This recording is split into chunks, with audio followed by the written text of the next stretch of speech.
और अभी की ताजा खबर यह है कि प्रदेश उपचुनाव को लेकर सियासत तेज हो चुकी है। सियासत की बात करेंगे और इससे पहले बात करें, चलते हैं लेकर आपको भोपाल, जहां पर नरोत्तम मिश्रा पीसी कर रहे हैं। चल रहा है, बाजार खुले हैं, ट्रैफिक एकदम चालू हुआ है। आप में से कोई अगर हाईवे से आया होगा तो आप देख रहे होंगे 3 महीने का रुका हुआ कारवां चल रहा है।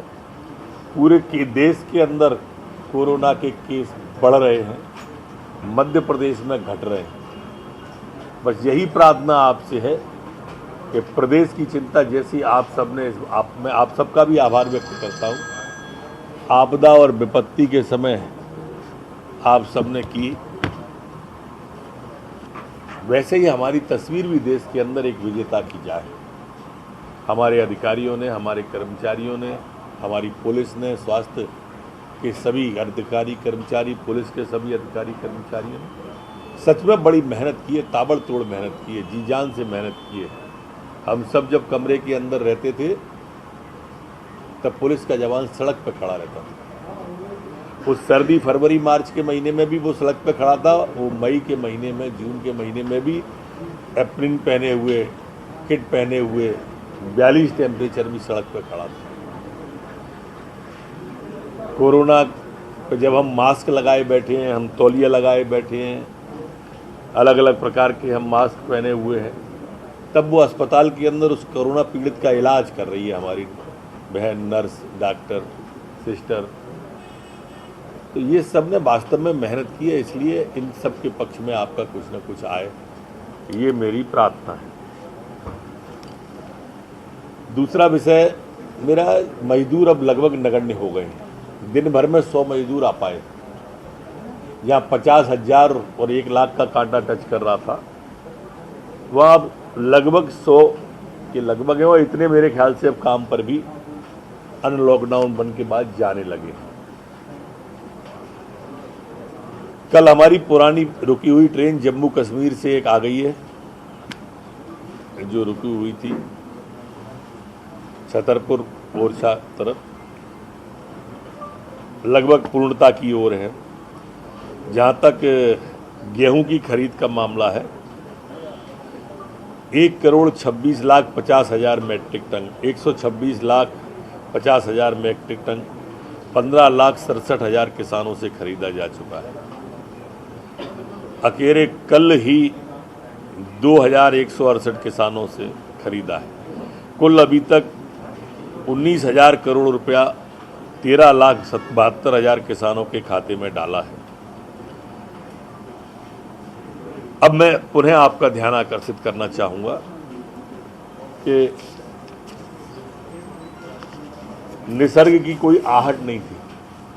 गेहूं खरीदी जब प्रारंभ करी तो निसर्ग की ऐसी कोई वो नहीं थी,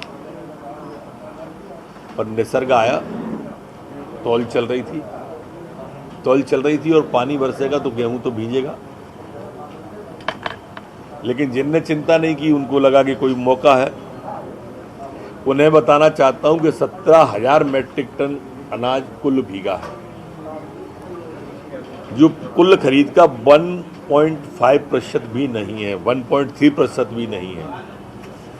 ये गेहूं भी आज जैसे धूप निकल आई थी, तो ये गेहूं भी सुखाने के बाद ही गोदाम में जाएगा। दूसरा विषय आप सबसे प्रार्थना के साथ में कि इसमें किसान का कोई नुकसान नहीं है, ये किसान से खरीदा जा चुका है। अगर नुकसान होगा तो सरकार का होगा, किसान का नहीं होगा। 2 बिंदु। तीसरा बिंदु, जिन किसान का भी गेहूं भीज गया है वो चिंतित न हो, भीगा हुआ गेहूं भी सूखते ही खरीद लिया जाएगा। इसलिए ये वाली चिंता किसान न करें। अब जो हमारे कोविड के कारण से 5 जिले बहुत लेट हो गए थे, इंदौर, उज्जैन, भोपाल, देवास, अब सिर्फ देवास और इंदौर में डिमांड आ रही है कि इसे 10 तारीख तक बढ़ाया जाए। तो वहाँ स्थानीय प्रशासन को कल तक रिपोर्ट देने का कहा गया है। तो आप सबसे प्रार्थना, किसानों तक ये बात जरूर पहुंचे कि उन्हें चिंता करने की या घबराने की आवश्यकता नहीं है, उतावला होने की आवश्यकता नहीं है। माननीय शिवराज सिंह चौहान की सरकार, किसान का बेटा मुख्यमंत्री है, किसान की पूरी चिंता कर रहे हैं। मजदूरों में आ जाए तो आज 24,128 मजदूर काम पे आए, कल से 28,000 आज कम है।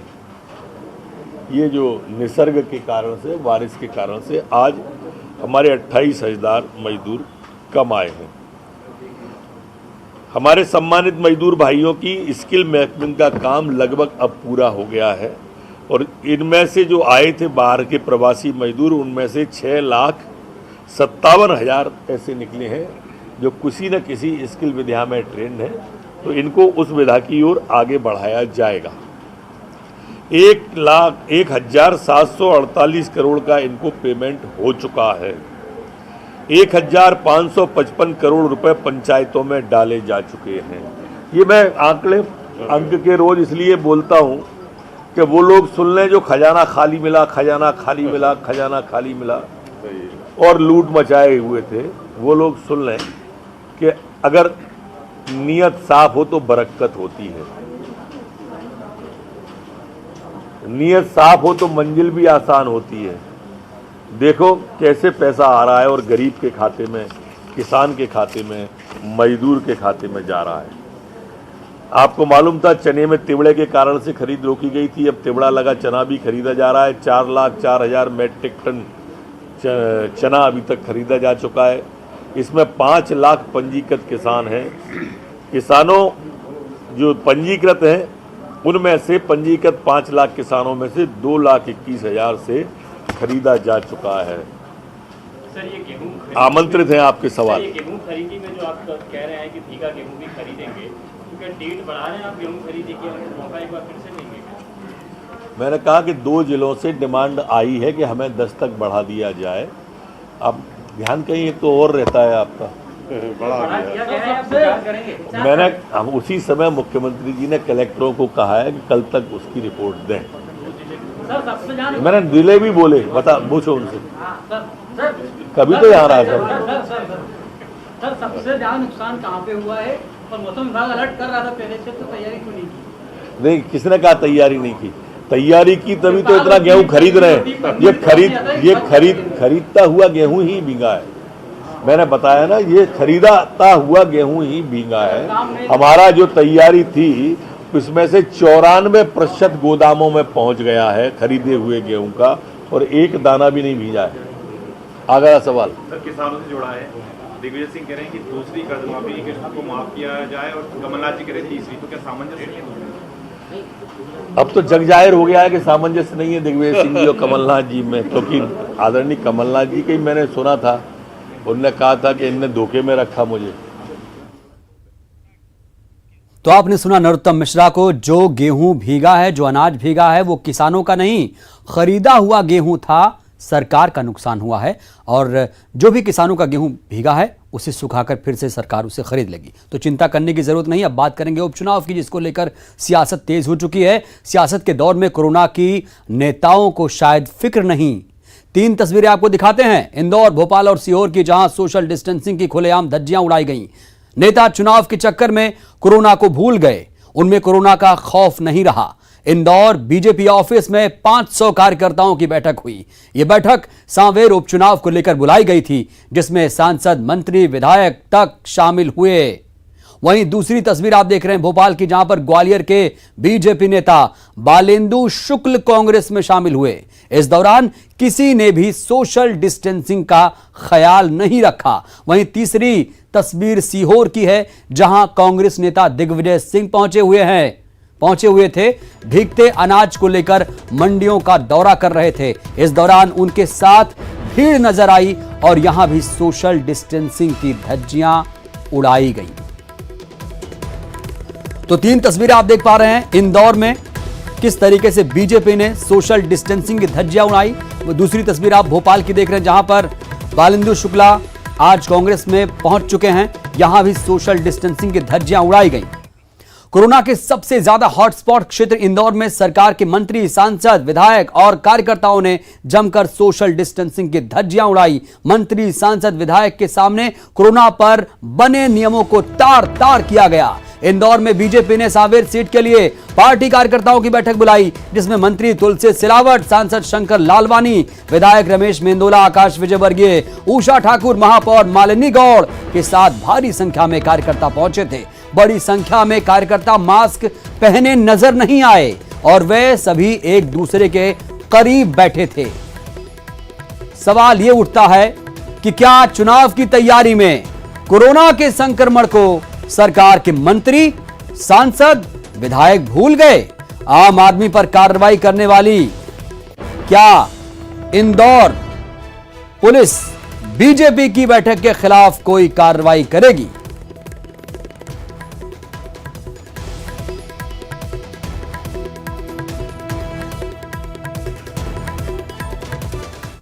और इसी पर ज्यादा जानकारी के साथ हमारे सहयोगी अरुण त्रिवेदी जुड़े हुए हैं इंदौर से। अरुण, सवाल यही है, क्या कोरोना संकट के दौर में माननीयों को 2 गज की जो दूरी थी वो जरूरी नहीं रह गई?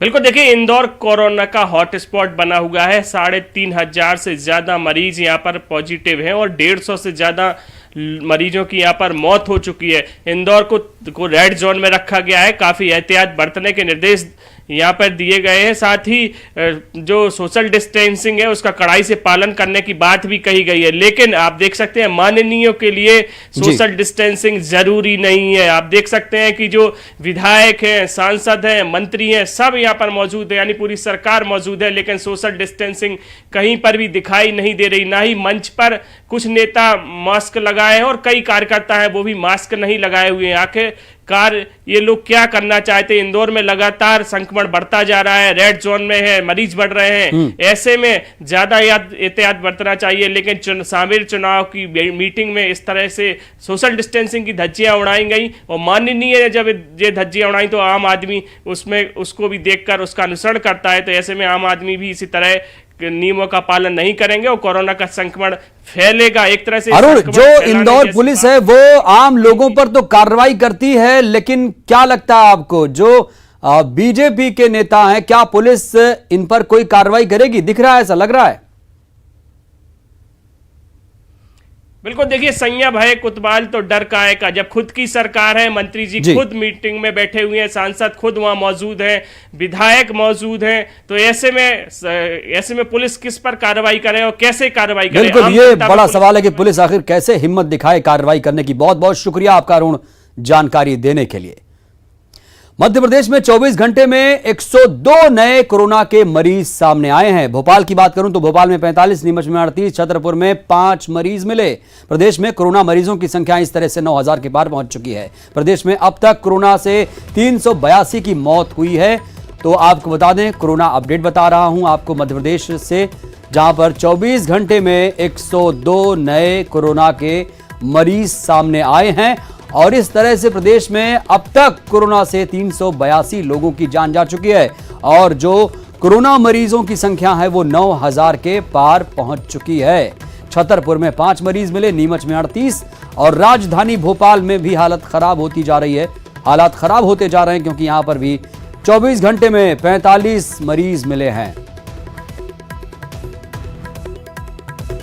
तो बड़ी खबर आपको बता रहे हैं, कोरोना अपडेट मध्य प्रदेश को लेकर, जहां पर 24 घंटे में कोरोना का जो आंकड़ा है वो 102 पर पहुंच चुका है, सिर्फ महज 24 घंटे में। भोपाल में 45 आंकड़ा पहुंच चुका है। नीमच की बात करूं तो नीमच में 38, छतरपुर में 5 मरीज मिले। इस तरह से मध्य प्रदेश में कोरोना मरीजों की जो संख्या है 9,000 के पार पहुंच चुकी है।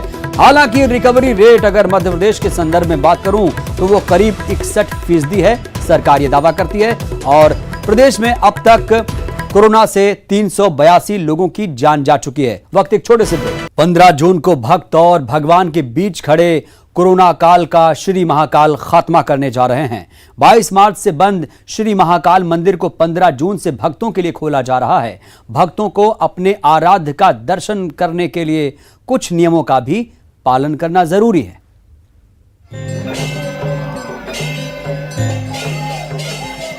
कालों के काल श्री महाकाल के दर्शन की भक्तों की अभिलाषा पूरी होने वाली है। वो वक्त अब चंद दिनों ही दूर है जब भक्त और भगवान आमने सामने होंगे।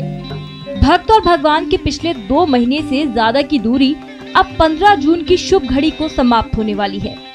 15 जून से उज्जैन में भगवान श्री महाकाल के दर्शन की भक्तों की अभिलाषा पूरी होने जा रही है।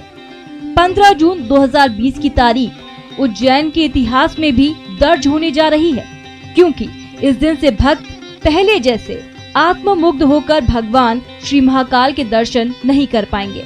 कोरोना महामारी से भक्तों को सुरक्षित रखने के लिए केंद्र सरकार की गाइडलाइन और मंदिर समिति के सुझाव के बाद कुछ नियम लागू किए जा रहे हैं। इन नियमों में सबसे अहम है सैनिटाइजर और मुंह पर मास्क लगाने के साथ ही सोशल डिस्टेंसिंग का पालन करना। सीमित मात्रा में दर्शन व्यवस्था का निर्णय है। मंदिर समिति ये चाहती है कि इस महामारी में किसी को भी इस महामारी से वो ग्रसित न हो और भगवान के दर्शन भी हो जाएं। ये मंदिर समिति का ध्येय है कि आज के समय में जो ये महामारी है, इस महामारी को देखते हुए सबको सहयोग करना पड़ेगा। बिना सहयोग के इस महामारी से अपने को निजात नहीं मिल सकती। इसके साथ ही श्री महाकाल मंदिर में हर रोज केवल 1000 ही भक्त दर्शन कर सकते हैं। दर्शन के लिए आने वाले श्रद्धालुओं को एक दिन पहले अपॉइंटमेंट लेकर बुकिंग कराना होगा। इसके साथ ही दर्शन के समय अपना आधार कार्ड भी रखना होगा। दर्शन का अपॉइंटमेंट भक्त अपने मोबाइल से या फिर टेलीफोन से ले सकते हैं। महाकाल मंदिर में तड़के 4 बजे होने वाली भस्म आरती में भी किसी श्रद्धालु को प्रवेश नहीं मिलेगा। इसके अलावा मंदिर में होने वाली 4 अन्य आरतियों में चलायमान स्थिति में श्रद्धालु दर्शन कर सकते हैं। इन व्यवस्थाओं के साथ ही श्री महाकाल मंदिर के प्रांगण को हर 2 घंटे बाद सैनिटाइज किया जाएगा।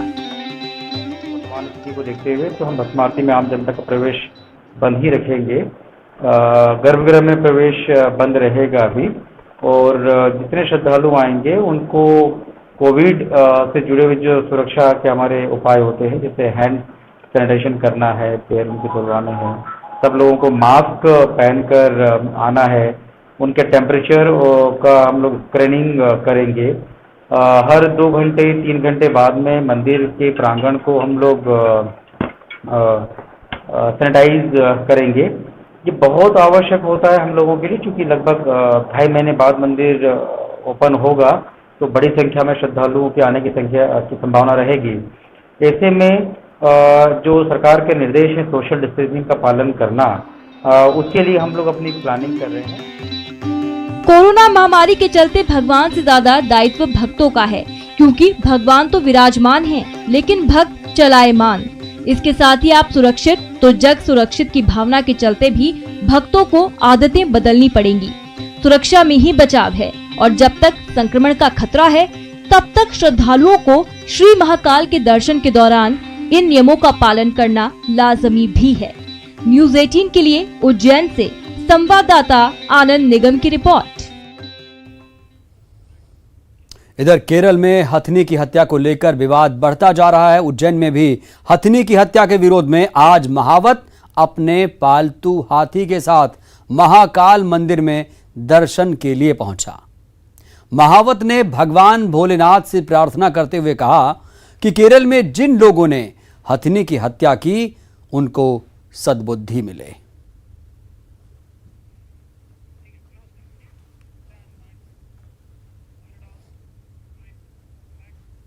बुलेटिन में इतना ही। नमस्कार।